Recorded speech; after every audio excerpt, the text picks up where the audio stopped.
అది సంగతి. అంచేత రేపు చాలా పర్వదినం. ఈ మన్మథ నక్షత్రం అన్నది 50 సంవత్సరాలకు ఒక్కసారి వస్తుంది.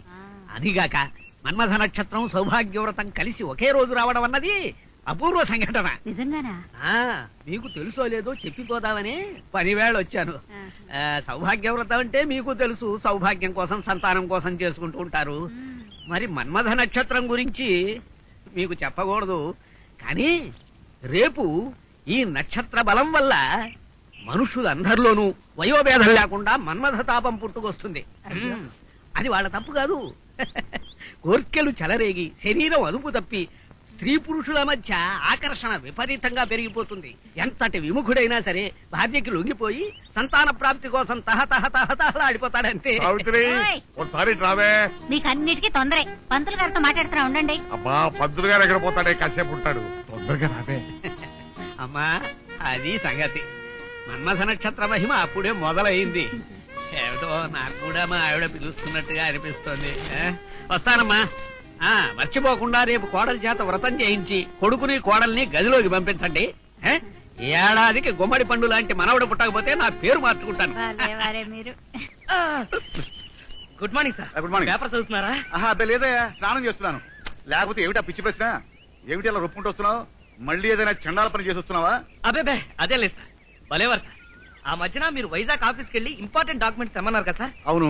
ఇప్పుడు పంపిస్తే వెంటనే వెళ్తాను సార్. ఆ విషయం గుర్తొచ్చే పరిగెత్తుకుంటూ వస్తున్నాను సార్. వెరీ గుడ్, అలా ఉండాలయ్యా. చూసావా, ఇంట్లో కూడా నువ్వు ఆఫీస్ వర్క్ గురించి ఆలోచిస్తున్నావు అంటే నీలో ఎంత మార్పు వచ్చిందో. ఇదంతా పెళ్లి సెలవయ్యా, అందుకనే మొత్తుకునేది. అయితే నా ప్రోగ్రామ్ కన్ఫర్మ్డే కదా సార్? Double confirmed. హాయిగా వెళ్ళరా. Thank you sir. ఏమండి, ఒకసారి లోపలికి వస్తారా? అలాగే. అసలే నా ఆరోగ్యం అంతంత మాత్రంగా ఉంది. ఇప్పుడు నేను సున్నాలు వేయటాలు, ముగ్గులు వేయటాలు నాకు ఓపిక లేదు సార్. అదే, ధైర్యంగా ఉండవయ్యా, ఏం పర్వాలేదు. ఏమిటో మీకేమైనా బుద్ధుందా? రేపు అతని భార్య సౌభాగ్యవ్రతం చేసుకుంటుంటే దగ్గర లేకుండా వైజాగ్ పంపిస్తారా? ఆ అమ్మాయి ఎంత బాధపడుతుంది. ఆఫీస్ పని తర్వాత చూసుకోవచ్చు, ఇంట్లోనే ఉండమని గట్టిగా బుద్ధి చెప్పండి. చూసావా, నాకింతవరకు ఆలోచన రాలేదు. అందుకే అన్నారు ప్రతివాడికి పెళ్ళం కావాలని. రాంబాబు, ఇక నేను వైజాగ్ బయలుదేరుతాను sir. Sorry, Vizag tour cancel. బుద్ధిగా ఇంటికెళ్ళు. రేపు భార్యల పండుగ. ఇంటి పట్టునే ఉండి నీ భార్య చెప్పినట్టు నడుచుకో. కంప్లైంట్ గాని వచ్చిందో జాగ్రత్త. ఈ రేజీ ఇక్కడ ఒకటి అసహ్యంగా రెడీ చేసి పెట్టుకున్న సెటప్ అంతా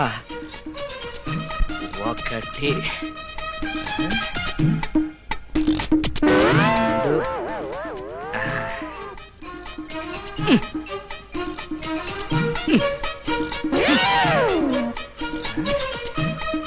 మూడు.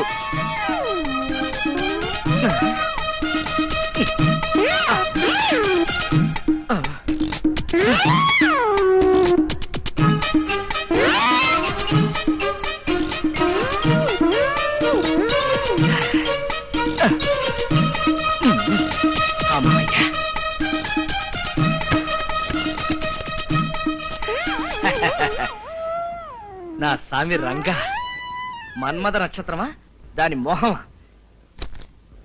ఇప్పుడు నా శీలం గ్యారంటీ. అనవసరంగా ఆవిష్పడ్డాను.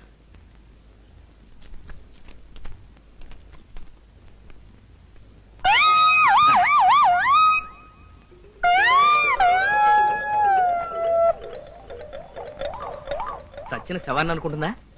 పర్లేదు.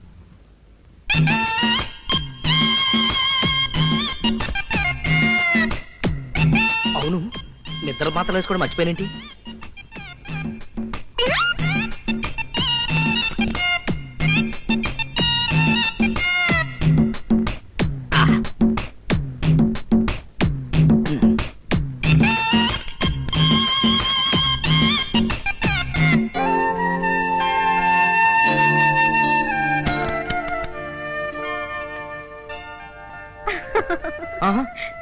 ఎవరది? నేను. నువ్వే ఇక్కడికి ఎందుకు వచ్చావు? పడుకోవడానికి. పడుకోవడానికా? ఇక్కడ వీల్లేదు, బయటికి వెళ్ళి పడుకో. ఇవాళ మొగుడు పెళ్ళాలు ఒకే గదిలో పడుకోవాలంట. నువ్వు నేను మూడు పెళ్ళాం అయితే కదా. అబ్బా, ఇవాళ ఏమిటోగా ఉంది, చెప్పులేని బాధ. ప్లీజ్, ఈ ఒక్క రోజండి. అబ్బా, నరాలకి నిప్పంటుకున్నట్టు ఒళ్ళంతా కాలిపోతుంది. అమ్మో, మన్మథ తాపం మొదలైంది. అమ్మా అమ్మా అత్తయ్య గారు మావి గారు ఎప్పుడో గదిలోకి వెళ్ళిపోయారు. అయితే నేను బయటికి వెళ్ళిపోతా. నాతో పెట్టుకో. అయ్యో, అమ్మా అమ్మా అయ్యో, ఇదేంటి ఇక్కడ మసాలా లేదా? అంటే కళ్ళు తిరిగిపోతాయి. ఏమండి? లేవండి. నిద్ర మాత్రలు వేసుకున్నారా? రేపొద్దున్నే చూడండి, మీకే తెలుస్తుంది.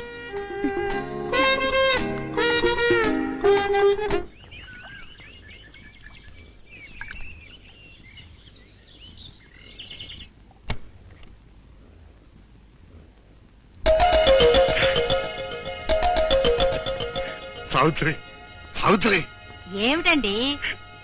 అది చూసావా మన్మథ నక్షత్ర ప్రభావం. వాడెవడనుకున్నావే నా కొడుకే. చాలండి ప్రతాపం, వెళ్ళి లేపండి. సిగ్గు సరం లేకపోతే సరి, ఈ వయసులో కూడా సరదాలు ఈయనకి. ఒరే రాంబాబు, రాంబాబు, లేవరా,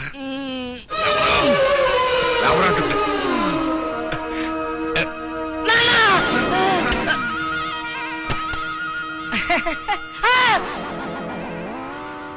లుంగి ప్యాంటు షర్టు విప్పేసిందా? నిద్ర మాత్రలు మింగానే. నిద్ర మత్తులో ఏమైనా తప్పు చేశానా? అమ్మో, నా శీలం పోయిందా? వీరనా, good morning sir. Good morning. Boss లేరా? ఉన్నారు సార్, నిద్రపోతున్నారు. లోపలికి ఎవరిని రానిద్దన్నారు. బాసు ఆఫీసులో నిద్రపోతున్నారా? ఆ. ఒంట్లో బాలేదా? అంటే నిన్న రాత్రి అమ్మగారు అదైతే వ్రతం చేసుకున్నారంట. ఆ వ్రతంలో అయ్యగారిని బాగా ఈజ్ చేసుకున్నట్టుంది, అందుకే బాగా అలసిపోయినట్టున్నారు. ఎవరది వీరన్నా? సార్, మన రాంబాబు గారు సార్. లోపల రమ్మను. వెళ్ళండి. Good morning sir. ఏమయ్యా రాంబాబు, రా. రాత్రి కార్యక్రమాలు బాగా జరిగాయా? రాత్రి అంతా నిద్ర లేదయ్యా, ఒళ్ళంతా ఒకటే నొప్పులు. నీకు? నాకు ఒకటే నొప్పులు సార్, కాకపోతే దాహం. దాహా? దేనికి? ఏమిటో తెలియదు సార్, వెర్రి దాహం. అదంతేలే, ఒక్కో బాడీ ఒక్కో విధంగా రియాక్ట్ అవుతుంది. ఇవాళ నో వర్క్, బయట కుండలో నీళ్లు తాగి అక్కడే పడుకో. ఎందుకు సార్? నా కూర్చొని నేను పడుకుంటాను. ఇదిగో, అసలు ఈ వ్రతాలు పూజలు ఎంత పవర్ఫుల్లో నేను చెప్తా విను. నా పెళ్ళైన కొత్తలో అనకాపల్లిలో, తర్వాత చెప్తాను. హలో, అద్దె కంపెనీ అండి. అవునండి. నేను మాత్రమే మాట్లాడుతున్నాను. ఏమిటి సార్? మా రాంబాబు ఉన్నాయండి. ఉన్నాడండి. మా కోడలికి వాంతులు అవుతున్నాయండి. చాలా సంతోషం అండి, ఎంత శుభవార్త చెప్పారు. అంతా తల్లి దయ. మా వాడిని ఒకసారి పంపిస్తారా? ఇప్పుడే పంపిస్తున్నానండి, పంపిస్తున్నాను. అనకాపల్లి దాకా ఎందుకయ్యా, మన కళ్ళ ముందు మనకు కనిపిస్తుంటేను. ఏమిటి సార్? అదేనయ్యా, నీ భార్య నిన్నగా వ్రతం చేసింది. అవును. ఇంకా 24 గంటలు కూడా కాలేదు, ఆ తల్లి కరుణించింది. త్వరగా ఇంటికెళ్ళవయ్యా, నీ భార్య వాంతులు చేసుకుంది. ఇంపాసిబుల్, అలా జరగడానికి వీల్లేదు. నాకేం తెలీదు, నాకేం సంబంధం లేదు. ఏమిటయ్యా కేకలు? ఇంటికెళ్ళి అని తెలుస్తాయి. కుమార్ని ప్రశ్న ఏంటి? ఈ మధ్య అసలు పత్రికలు చూస్తున్నావు నువ్వు? ప్రతి పత్రికలోనూ ఏదో ఒక పేజీలో ఇలాంటి విషయాలే పడుతున్నాయి. అదేమిటంటే విజ్ఞానం కోసం అని పెద్ద అక్షరాలతో పడుతున్నాయి. నీకేం తెలుసు? నాన్న, నాకేం తెలీదు. అమ్మా, నాకేం సంబంధం లేదు. ఏదది? ఎవర్రా? ఆ రాక్షసి, దెయ్యం. ఎందుకు అనవసరంగా దాన్ని తిడతావు? నీకేం అన్యాయం చేసింది? అంతులవుతున్నాయంటగా. హాస్పిటల్కి వెళ్ళిందా? కాదు, గుడికెళ్ళింది. అయినా సరే నాకేం సంబంధం లేదు. ఆ అదృష్టవంతుడు నేను కాదు. అమ్మో, వాంతులు అవుతున్నాయని ఫోన్ చేశాను కదా, అందుకే కంగారు పడి పరిగెత్తుకొచ్చాడు. అవి అజీత్ వాంతులు అని తెలిస్తే ఏమవుతాడే?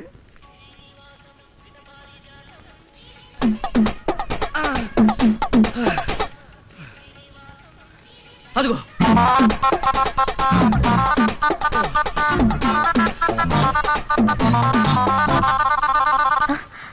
ఆఫీస్కి వెళ్ళలేదా?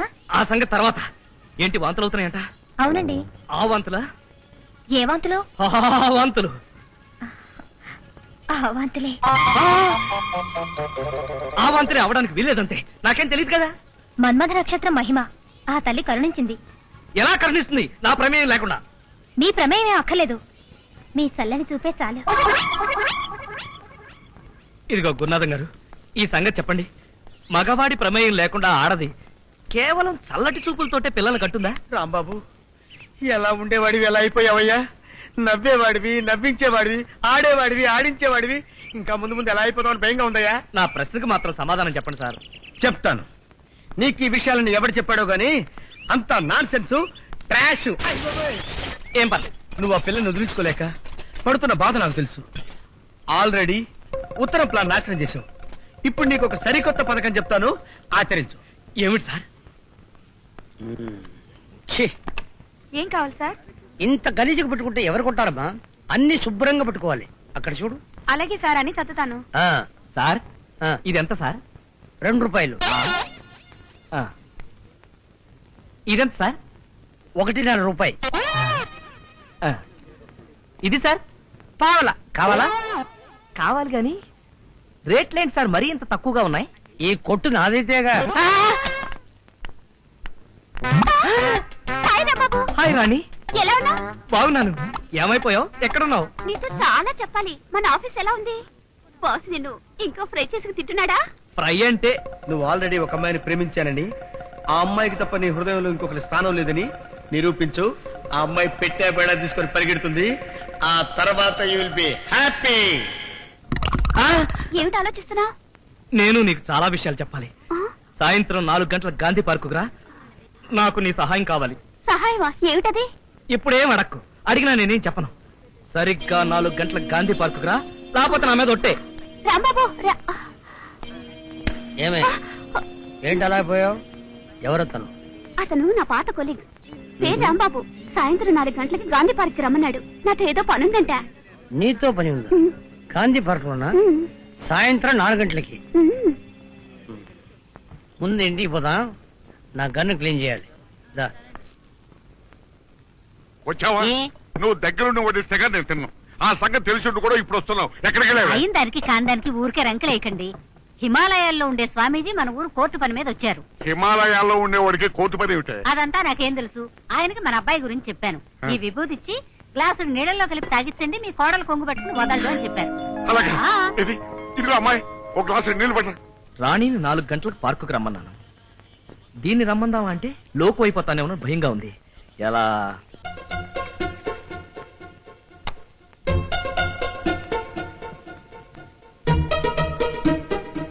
వాడు వచ్చేస్తున్నాడు, తొందరగా సిద్ధం చేయి. ఏమిటి నాన్న ఏదో సిద్ధం చేయమంటున్నావు? అదే కాదా, ఏమిటంటే ఏం లేదురా, మన ఊరు గుళ్ళోకి ఎవరో స్వామీజీ వచ్చారంట. ఆయన చాలా మహిమగల ఆయనట. మీరిద్దరూ వెళ్లి నమస్కారం చేసి రాకూడదు? ఇదే గొప్ప అవకాశం. ఏమిటో ఆలోచిస్తున్నావు? అదే ఏం లేదు నాన్న, ఇద్దరిని కలిసి వెళ్ళమంటే. అదే మీ ఇద్దరు కలిసి వెళ్తే పాపం ఆ స్వామీజీ ఆనందపడిపోతాడు రా. సరే వెళ్తాలే. వీడొక్కుంటాడండి బంగారం. జయా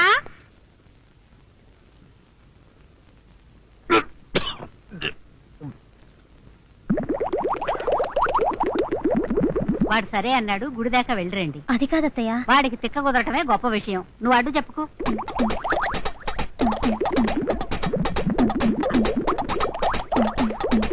అమ్మా త్వరగా రమ్మనవే, టైం అవుతుంది. వస్తానుండ్రా. వెళ్ళొస్తాను మావయ్య, వెళ్ళొస్తాను అత్తయ్య.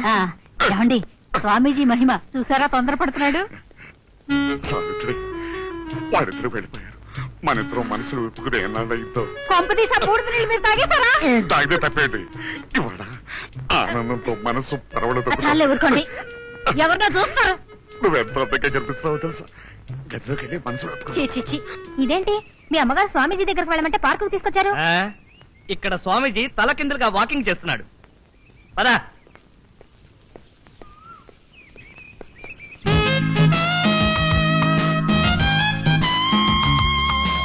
అరే రాణి, నా హృదయ రాణి, నా ప్రేమ దేవత ఇక్కడుందేమిటి? క్షమించు, నేను మనసిచ్చిన నా దేవత నా కళ్ళ ముందే కనిపించింది. ఇక నేను ఆగలేను. రా రాణి, మై డియర్ రాణి, నా వలపు రాణి, గలగల రాణి. ఆనాడు నాకు మనసిచ్చావు, నా కోసం పూజలు వ్రతాలు చేసి. కానీ లేదు, అర్థనా లేదు. ఇవాళ అవి పండే. నేను విన్నా, నువ్వు నేను అంతే. రాంబాబు మాట్లాడకు, మిగిలిన సృష్టితో నాకు సంబంధం లేదు. రా, నా గుండెల మీద వాలిపో, నిన్ను నా కౌగిట్లో బంధించను. నేను ఆగను. అంతే రాణి. అటు చూస్తావేంటి? నేను ఎక్కడుంటే రాణి ఎక్కడికెళ్ళినా బీడ గోల ఒకటి. ఇదిగో తీసుకో. కొట్టుకోగానే డబ్బులు ఇవ్వడానికి నన్ను చూస్తే బిచ్చగాట్లా కనిపిస్తున్నానా? లేకపోతే ఏంటయ్యా, మంచి టైంలో వచ్చి డిస్టర్బ్ చేస్తూ. మంచి టైం నీకా నాకా? నాకే. చూస్తే తెలియట్లా? నేను చాలా తొందరలో ఉన్నాను. నీ వయసు ఎటువంటిదిరా? నువ్వు తొందరపడితే లాభం ఉంది, ఈ వయసులో తొందరపడితే నాకే లాభం. అబ్బబ్బబ్బబ్బా, ఇంతకీ అసలు నువ్వెవరవయ్యా? నేనెవరు? ఎవరు? దాన్ని అడుగు. ఎవరు? ఆయన రిటైర్డ్ మిలిటరీ కన్నారు. అయితే మా వారు. ఆ